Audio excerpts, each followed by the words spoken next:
महिलांको पाई गोटे बड़ अंश माननीय मुख्यमंत्री महोदय आमको दौथिबारु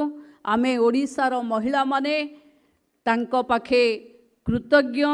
ऋणी कि महिला विकास पाई जे रीतिमत निज समयरु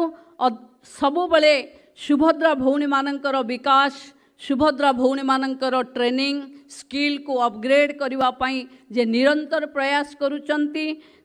से भली मुख्यमंत्री को पाई आमे समस्ते गर्वित एवं आज सुभद्रार अनेक भौणींकर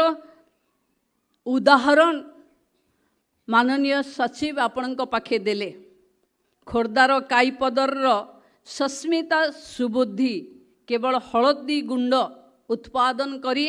जड़े विधवा महिलारू स्वावलंबी उद्यमी भावे निजर उदाहरण सृष्टि करछंती। सेही खोर्धा जिलार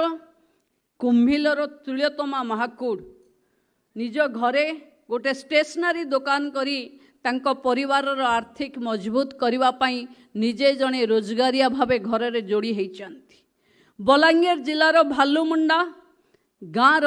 गौरी मेहर निजे गोटे फैंसी स्टोर करी तांको संतान दुहिं को भल शिक्षा दे पारुचंती।